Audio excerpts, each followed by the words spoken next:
Today I want to talk about how we at Riesling help clients remove chronic sugar addiction in 7 to 10 weeks. Now, if you have sugar addiction, you might be experiencing a few symptoms such as you want sugar all the time, and if you eat the cake, you cannot put it down.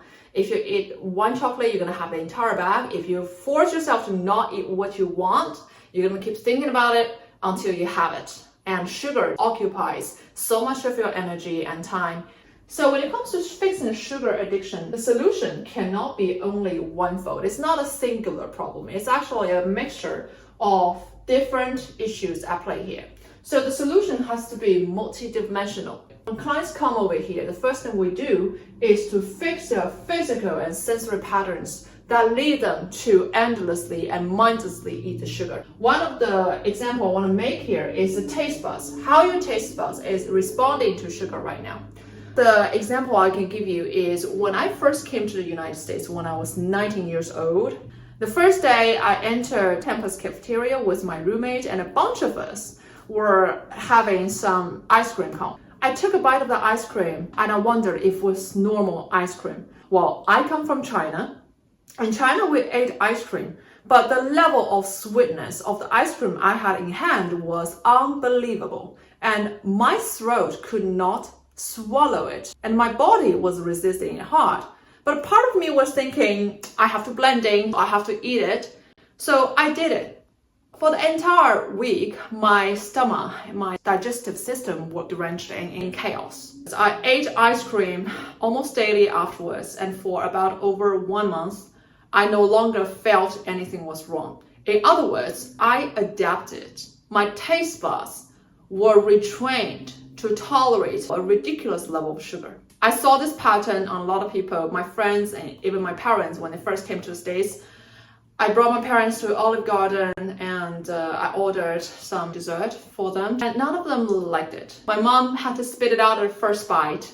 My dad refused to take it. If you know any Asian friends and if you live in the metropolitan areas like New York City or San Francisco, you might have noticed that we have our own like East Asian bakeries. Now we go there to buy the cakes because it's much less sugary and just perfectly delicious. So the problem with the taste buds is that when your taste buds is skewed, in the sense that it's no longer as sensitive to the excessive amount of sugar, your body has no sensitivity towards excessive amount of sugar, and it will just make you mindlessly eat.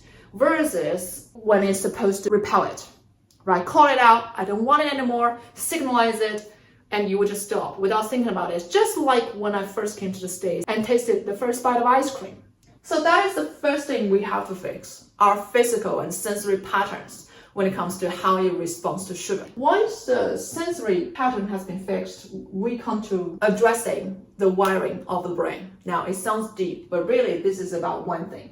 When you are addicted to sugar, your dopamine signaling is off. Dopamine is a neurotransmitter in our brain that makes you feel pleasure and happiness. Overdosing, having an overwhelming amount of sugar is going to make your brain release an overwhelming amount of dopamine.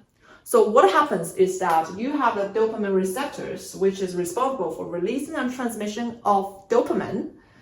It's going to be like, whoa, that's too much of sugar. I'm just going to downregulate it by slowing down the release of dopamine within the brain. That means your body gradually lacks the ability to release the same amount of dopamine from internal sources because you're so used to the same level of happiness / dopamine, and your brain is not releasing it internally. You end up seeking it from the outside, and that is really the root of the sugar addiction. And from that perspective, it's no difference from things like substance addiction, drugs addiction, alcohol addiction. So there is a neurochemical element here. Now, a lot of people, when it comes to getting rid of the sugar addiction, they go to some program or some kind of clinic, and what they ask them to do is total removal, total avoidance of sugar, let's say for a fixed period of time. Generally, it's called avoidance strategy, and there have been especially in recent years, more and more studies showing that avoidance strategy is not going to help you alleviate or remove the anxiety and the fear towards the object that triggers these feelings. Because when you're afraid or become anxious about something, in this case, sugar, what your brain automatically wants to do is to avoid it. So when you avoid it, what you're doing is to reinforce a natural reaction. By doing that, you reinforce the anxiety and fear. Now, anxiety and fear are two main components of addiction to begin with. So that's how addiction is not alleviated. And actually, we have plenty of studies that show that when there is the total removal and withdrawal of sugar, people are going to feel issues on psychological, biological, and physical level. For example, there's going to be depression, there's going to be stronger cravings, and there's also going to be impulsive behaviors. For example, when I first gained my first 30 pounds in the first 3 months in the United States, I was looking at myself like, wow, this is not going to do it. So what I decided to do was to get onto a highly restrictive plan where, of course, sugar was completely removed.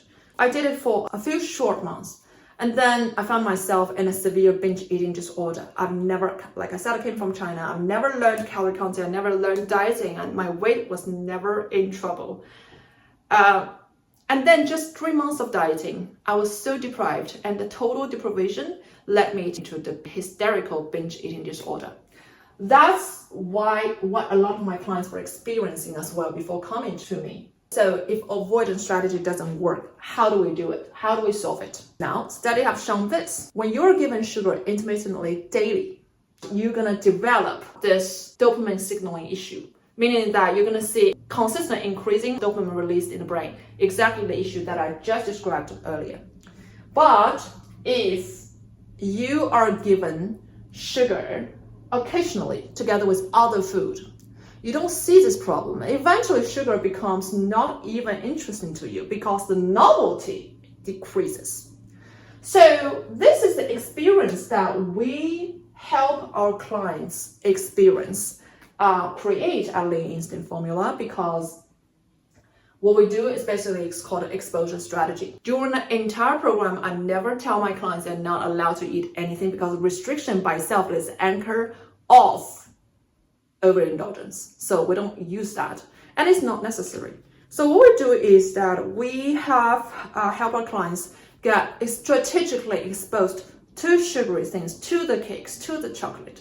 Now, when I say strategically exposed, what strategic part is on my end, not theirs. They don't have to think about it. But basically, the program is designed in a way that strategically unfolds the exposure so that they can actually get experience of sugar becoming less and less and less of a thing. So usually this is what happened. By week 3 or 4, they have the initial experience of sitting in front of the cake, and it's no longer interesting or attractive to them. By strategically exposing you to sugar at the right pace, your brain gets reset, dopamine signaling gets reset. So your brain is not going to be crying out for sugar all the time, which is a huge relief. And you actually feel a lot better. Instead of feeling depressed, deprived, anxious, you're actually feeling free and more or less detached now. So by this time, let me just quickly recap it. Now our body, we have the sensory pattern that is reset, so that our body is not just mindlessly having us, driving us to eat the sugar anymore, and our brain is no longer crying out for sugar all the time. What do we do next? The third thing, most important piece of the entire system, I call it the mind piece, and essentially you can say this is the mixture of the psychological and spiritual part of the game. Essentially, it's about belief. And when I say belief, I'm talking about what you believe about your relationship with sugar. If you believe that, oh, I'm the victim, we can do all of these things right above and we can achieve a lot of success, but eventually the sugar addiction is not going to go away because your belief dictates it to be there. So we have to shift the belief. By doing what? This is the most beautiful piece of it. By shifting our self-perception. Self-perception comes from memory. And what is memory? Memory is basically data. If you consider your brain a computer, right? The brain's memory about itself, the self-perception is basically the data points that you put in. So what we do here is that we dig into the past data of memories. And we look at loopholes. Here's the thing. Our brain is wired to hold on to the negative things a lot more than the positive things due to the fight or flight survival mode that is embedded in our genes. So a lot of the memories that you retain today about you, which gives you the conclusion about who you are, is actually distorted. So we have to fix that part first. Now, we don't stop at the old data in the past. We also extend the data, the memory reshaping experience by creating new data points. For example, around week 5, I love talking about it. One of the most exciting things we do during Bling Instinct Formula experience is something called a nightstand exercise. So what does it involve? It basically involves our clients using the food that represents the biggest fear and addiction in the past and put it on a nightstand and watch how they're gonna behave. Just watch. They don't do it cold turkey. I said it's week 5.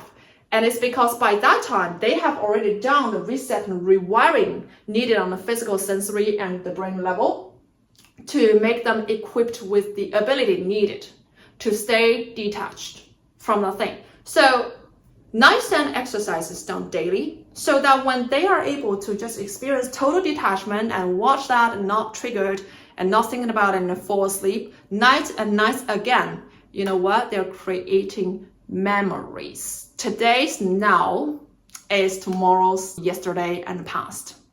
So by creating memories, they are enriching this new self-perception of somebody who is, in this time, no longer a victim of food, but actually the victor.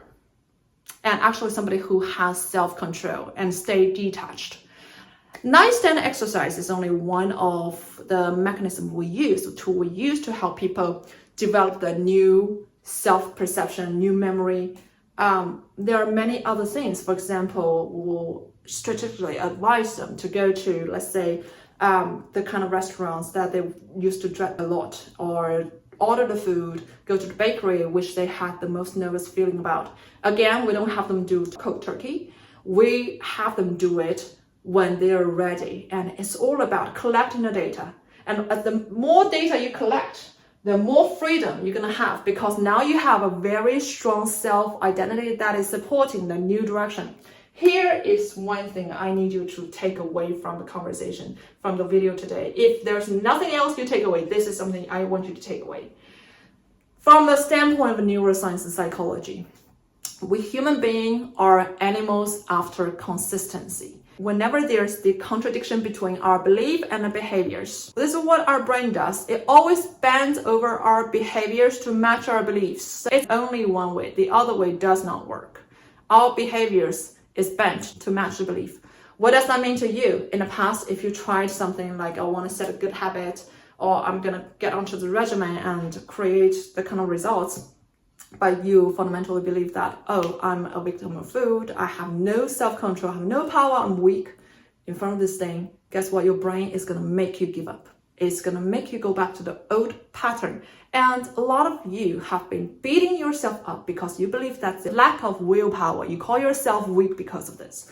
It has nothing to do with willpower. This is why this belief work, this mind work is so important, because without this done, all of the work that we've done, all of the success and victories are going to be temporary. When we have done this piece, what you now have is the body that doesn't cry out for sugar, that actually repels sugar, the brain that doesn't make you crave sugar. And you also have the mindset, the belief system, the psychological framework that makes sure you're desensitized, detached. This is where the true freedom comes from. And when I say true food freedom, I'm not talking about being able to eat hundreds of calories, thousands of calories extra per day without gaining weight. No, I'm talking about looking at that cake in front of you and not feeling nothing, and still be able to be present 100% with the person in front of you, enjoying the conversation.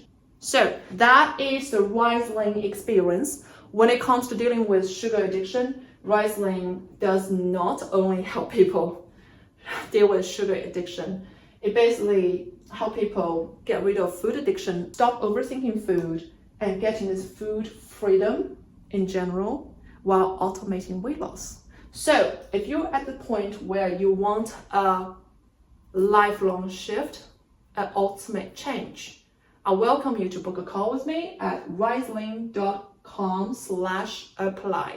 What I'm going to have you do after you book a call is to fill out an application. I will personally review every application I receive to make sure that we are the absolute problem solution match before confirming the call. So that way, you know, when you get onto the call with me, you're going to get value. And for me, my only purpose during the call is to help you get the clarity. And that means that the enrollment in the program is not guaranteed, but you will get clarity in terms of what's holding you back from getting where you want to be and what your next step is. Okay,